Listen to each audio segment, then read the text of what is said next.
abadi di neraka? Kata ulama, karena kita ini orang yang beriman, seandainya Allah kasih usia yang abadi di dunia, kita akan tetap beriman kepada Allah SWT. Makanya hadiahnya abadi. Sama si kafir ini juga. Kenapa dia di dunia abadi walaupun dia cuma kafir 60 tahun? Karena kalau dipanjangin umurnya, berapapun itu dia tetap kafir. Makanya abadi. Mudah-mudahan Allah SWT menjadikan kita orang yang beriman kepada Allah SWT seperti sudah ada. Ya, kita mencari rezeki itu dengan tenang. Tenang aja cari rezeki itu.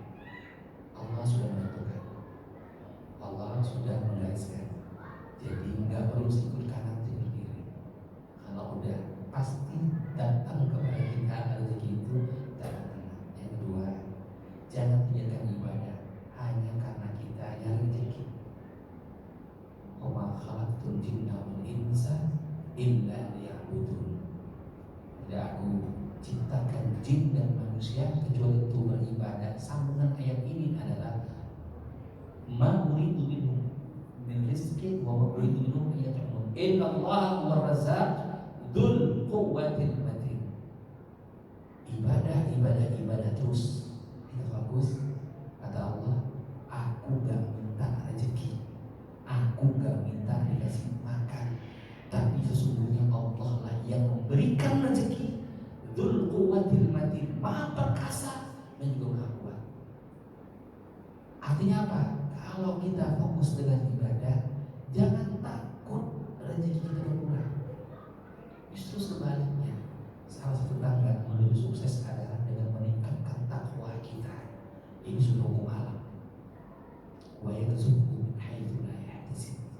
Allah nanti setelah kita bertakwa dan bertawakal, nanti lihat keajaibannya. Allah akan datangkan kepada kita rezeki yang tidak disangka-sangka jauh lebih banyak daripada apa yang kita sangkakan. Sehingga malam ini setidaknya buat kita tenang. Ketika kita mencari rezeki, konsepnya sudah ada, ikhtiar kita dan doa kita mudah-mudahan mampu membalas kita. Dan ketika kita mencari rezeki, ini bukan sebuah justifikasi agar kita kendor ibadahnya. Justru sebaliknya, kerja kita itu adalah ibadah. Dan ketika waktunya sholat datang, jangan ditunda-tunda hanya karena kita mencari rezeki. Itu goalnya kita malam ini. Ada waktu sedikit, mungkin ada yang ditanyakan, persilakan. Apa saja?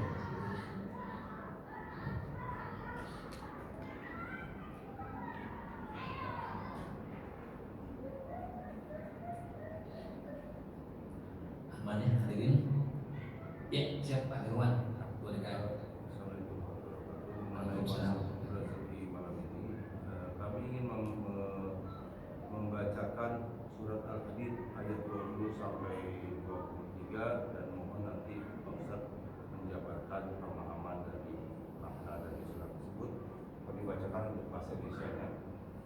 Ayat 20, ketahuilah bahwa sesungguhnya kehidupan di dunia ini hanyalah permainan dan sesuatu yang melalaikan, perhiasan dan bermegah-megah antara kamu, serta berbangga-banggaan tentang banyaknya harta dan anak, seperti hujan yang tanam tanamannya mengagumkan para petani.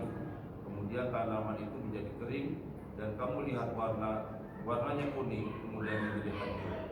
Dan di akhirat nanti dan azab yang keras dan ampunan dari Allah serta keridhoannya. Dan kehidupan dunia ini tidak lain hanyalah kesenangan yang menipu. Berlomba-lombalah kamu kepada mendapatkan ampunan dari Tuhanmu dan surga yang seluas-luasnya langit dan bumi, yang disediakan bagi orang-orang yang beriman kepada Allah dan Rasul-Rasulnya.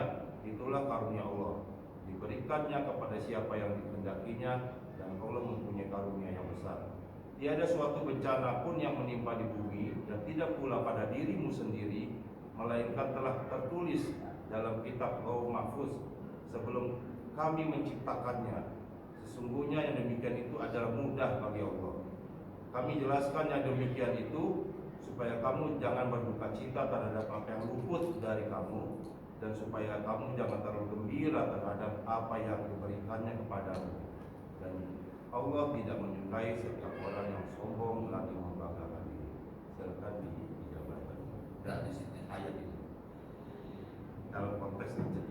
Ya, jadi begini, Allah ingin memberikan kita surah hakiki ya. Wujud sebenarnya dunia itu apa sih? Maksud senda gurau di sini jangan terlalu serius dengan dunia. Ya. Hari ini Bapak di tempat kerjaan dihina orang, dikatain nggak bisa kerja, dikatain monyet.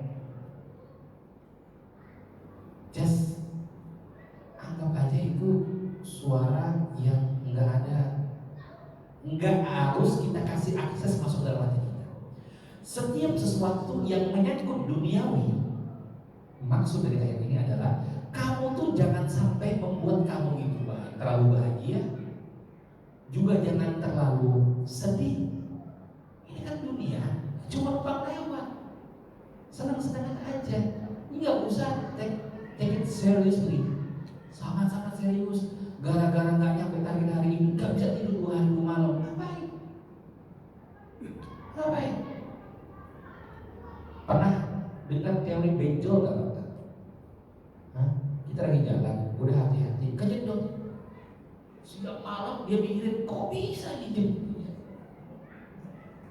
Kepala saya ini benjol kayak begini. Nah, udah terjadi benjolnya udah, ya cari obat dong. Ketimbang kita pikirin kenapa dia bisa benjol. Nah, dunia itu begitu. Bahkan inilah yang dijelaskan oleh Ali bin Abi Thalib, an-nasu niyamun wa idza matu intaba. Ini manusia hidup di dunia ini semuanya pada tidur. Ini kita lagi bermimpi. Ini maksudnya ini urusan dunia ya. Ada mimpinya jadi direktur, ada mimpi jadi ketua KPK, ada yang presiden. Ini mimpi belaka. Kenapa? Karena kehidupan yang sesungguhnya diketahui nanti kalau itu udah mati bangun. Ini ternyata yang hidup yang sesungguhnya. Yang kemarin-kemarin kemana aja? Ya udah, itu dia maksud Allah Subhanahu Wa Taala lahun wala'in, hanya senda gurau belaka. Kalau masih bersangkutan hanya masalah duniawi, take it easy, bikin gampang saja. Kau sampai kepikiran kita rugi satu hari hampir 200 miliar, terus ya udah lewat dan udah terjadi. Kalau waktunya nanti kita sama seperti ada orang lagi bingung, dia datang kepada ahli hikmah, masalahnya banyak banget. Di tempat kerjaan bermasalah, utangnya numpuk, di rumah berantem, waduh, komplit sudah tetangga yang tidak tahu diri, banyak banget masalahnya. Jadi tak kemahan hikmah. Saya sumpah kenapa? Jadi lihat semua masalahnya. Saya mau nanya kamu 2 hal aja katanya. Ketika kamu lahir di dunia ini, kamu bawa masalah itu gak dulu? Enggak ada. Saya lahir, fine. Yang kedua, ketika kamu meninggal nanti, kamu bawa gak masalah itu? Oh enggak. Terus ngapain pusing? Sesuatu yang kamu tidak bawa ketika lahir, juga tidak kamu bawa ketika kamu wafat, ngapain pusing? Yang menjadi concern kita adalah kalau kita berdosa cepat-cepat taubat. Yang menjadi concern kita kalau kita belum berbakti sama orang tua, kita belum setia sama istri, kita belum memberikan pendidikan terbaik buat anak, itu jadi concern kita. Tapi kalau hanya untuk berbangga-banggaan, pengen ganti jadi mobil, nggak ada yang salah. Tapi itu bukan menjadi tujuan utama. Bagi Allah, antum naik Vitara atau naik Denza sama aja. Penting bagi Allah itu, penting. Sekarang ini konsentrasinya orang itu berubah. Kenikmatan duniawi, bermegah-megahan. Kalau tempat undangan, kalau mobilnya bagus pengennya depan orang, malu kalau bawa Avanza. Ada yang kayak begitu kan? Mobil sejuta umat, kita dibilang mobil online, parkirnya jauh, hidupnya ribet banget. Kalau dikasih sama Allah, dunia ini hanya sedang berolahraga. Orang menghina kita, saya kan terhina.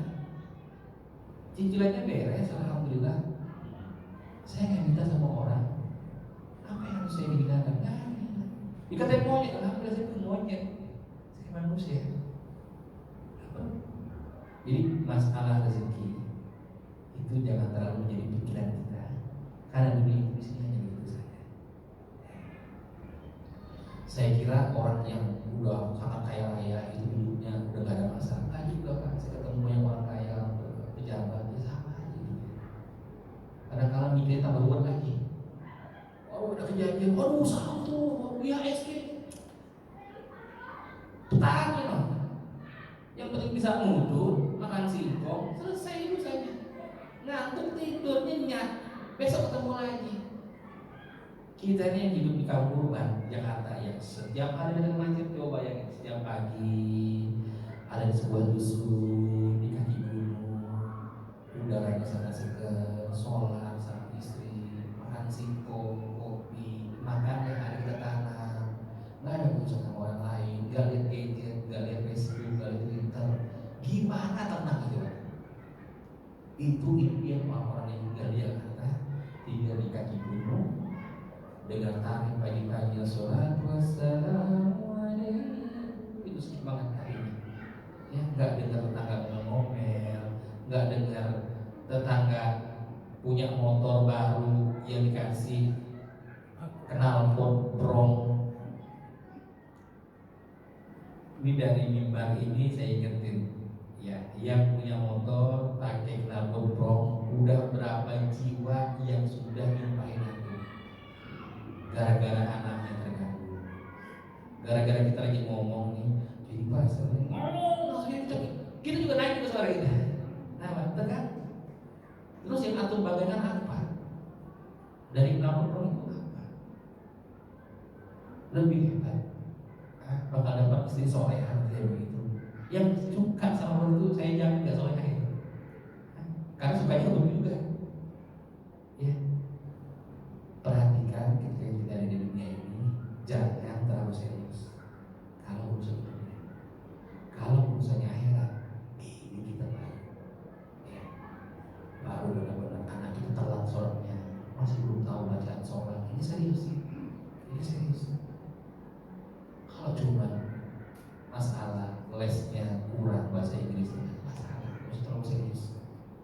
Ya, dunia ini hanya begitu saja dan akan berlalu, akan lewat. Jadi kalau kita udah paham konsepnya, nyari rezeki itu enak, tenang, lurus, waktu ngejamin yang halal, yang berkah. Yang halal itu sampai kanan ini peruntukannya nanti ke tempat-tempat yang halal. Kalau udah dapat itu, nanti juga dia suka nggak suka pasti digunakan kepada sesuatu yang halal. Disuka nggak suka pasti. Ya mungkin itu sedikit penjelasan kami supaya kita lebih memahami bahwasanya di dunia ini don't take it serious. Jangan terlalu diambil serius. Kalau masih urusan dunia, akan lewat. Yang udah lebih kaya dari kita banyak zaman dulu udah mati. Jadi apa juga yang direbut-rebutin kursi DPR yang sudah mati banyak. Apa kan sekarang dirinya? Tapi orang-orang yang saleh menjaga ibadahnya, istiqomah ngaji, di masjid ketemu banyak orang, banyak teman-temannya yang mengatakan menjadi ahli surga. Inilah orang-orang yang harus kita deketin dan inilah yang akan mengantar kita ke pintu surganya Allah Subhanahu wa taala. Bentar doang gitu, bentar doang. Ini 2 bulan lagi udah 2026. Perasaan baru 2-3 bulan saya tarik di sini. Udah habis tahun ini. Tadi 2026. Dunia cepat. Rugi kalau kita cuma dapat